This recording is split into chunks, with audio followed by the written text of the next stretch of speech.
vais vous parler sur les totems, précisément le totem du serpent. Vous savez, le totem, il est dit dans la définition du totem que c'est un emblème animal ou végétal qui représente un ancêtre spirituel d'une famille, d'un clan ou encore d'une tribu. Plusieurs fois dans mes vidéos, je les ai enseignés. J'ai bien dit que même dans la Bible, pour ceux qui sont des chrétiens, les totems existent. Dans l'Ancien Testament, le prophète était considéré comme un aigle. C'est un animal spirituel. Vous voyez, c'est un oiseau surnaturel. Et vous verrez que dans le livre de Nombre 2, à partir du verset 2, on dit que chaque tribu possédait un emblème animal qui représentait un totem. Dans le livre de la Genèse 49, à partir du verset 6 jusqu'à 9, c'est là-bas que Jacob attribue à chacun de ses fils un totem lié soit à un végétal ou à un animal. Donc, le totem a toujours existé dans toutes sortes de cultes. Chez les Chinois, vous verrez par exemple, on parle de l'arbre de 9 cieux, donc un arbre totémique. Les Sumériens en avaient également. Chez les Congo, on parle d'un arbre totémique appelé Badanzan, donc le palmier divin. Chez les Kémites, n'en parlons plus. C'est pourquoi vous verrez que chez les Kémites, on représente plusieurs entités avec les visages des animaux. Ce sont des totems qui accompagnaient ces entités, ou encore ces entités étaient des totems. Donc ce n'est plus quelque chose à dénigrer. Pour les chrétiens, je vous ai cité vos versets. Parce que dans plusieurs de mes enseignements, je vous l'ai toujours dit que la Bible est d'origine Congo. Et donc, vous devez savoir que les totems ne sont pas forcément malsains. Il y a des totems divins et des totems malsains. De toute façon, que ce soit ceux qui sont du côté négatif ou positif, tous servent dans la volonté du Créateur. Donc, ce que vous devez savoir, c'est que le totem du serpent est lié à une force de délivrance. C'est pourquoi une fois je disais à un prédicateur chrétien que voyez-vous votre Jésus, au temps normal qui s'appelait Yehoshua, va s'identifier à un serpent de rein, selon vos croyances, pour délivrer le monde entier. Parce que lui, il est venu uniquement pour les Juifs. Et les Juifs étaient des Noirs, je l'ai plusieurs fois enseigné. Donc, il s'identifie à un serpent. Pourquoi? Parce que le serpent est une force de délivrance. C'est pourquoi quand Maza, appelé Moïse, a élevé un serpent de rein, une statuette d'un serpent de rein, le serpent de rein a guéri tous ceux qui l'ont contemplé. Donc, en quelque sorte, l'emblème du serpent, c'est pour la guérison, c'est pour la délivrance. Et cela était connu en Égypte il y a longtemps avant Yehoshua. Cela était connu parmi les Congo avant même l'arrivée de leur frère Yehoshua, ou encore Isaiah Congo.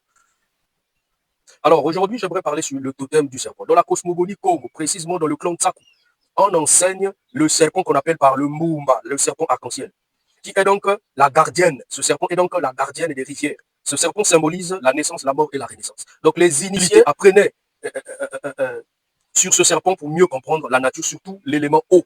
Pourquoi? Parce que les Congos vivent proches d'un fleuve qu'on appelle par le fleuve Congo. Et quand vous voyez la géographie du fleuve Congo, le fleuve Congo est un serpent. Donc, dans la cosmogonie Congo, le serpent représente la fertilité, représente la renaissance. Parce que le fait que le serpent change de peau, ça veut aussi dire que le serpent peut changer de dimension. C'est pourquoi il était enseigné aux initiés que pour comprendre la méditation, qui est donc le voyage astral chez nous, parce que la méditation, c'est quitter son corps pour aller dans des mondes parallèles ou ultra-dimensionnels. Donc, c'est d'étudier sur le Mumba, le serpent arc-en-ciel. Vous irez aussi au Bénin. Vous verrez que lorsqu'on parle du Dahomey, ce culte qui se cache derrière le Dahomey, le culte qui se cache derrière le Dahomey, on parle du Python royal. Donc c'est un culte vénéré dans plusieurs royaumes africains. Et au niveau de l'Égypte, le serpent représentait la haute spiritualité. C'est pourquoi dans la couronne du pharaon, il y avait un serpent qui représentait la puissance et le contrôle sur le Nil. Parce que mythiquement et géographiquement, le Nil est un serpent. Et ce serpent représentait que le pharaon contrôlait, donc le Ness contrôlait le fleuve Nil. Vous voyez ces deux peuples-là. Le Congo représentait le serpent comme étant le Mumba, le serpent arc-en-ciel. Pourquoi? Parce que le fleuve qui entourait les Congos est un fleuve serpent.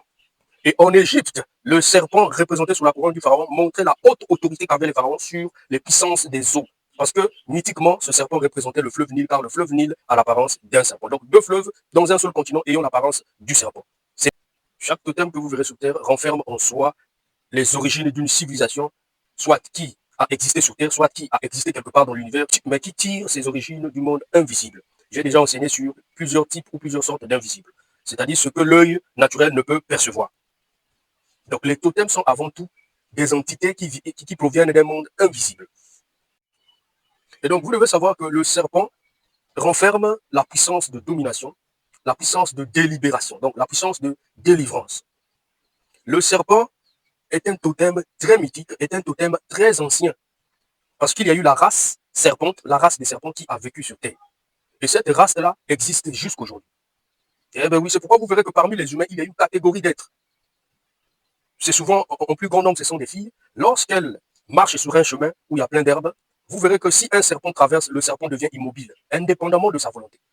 Pourquoi? Parce que dans son sang coulent les gènes du serpent. Plusieurs ne vous le diront pas, mais c'est la vérité. Une puissance du serpent. C'était Manangoya Jurat. Le grand phénix est le calme et le grand frère de l'optimisme.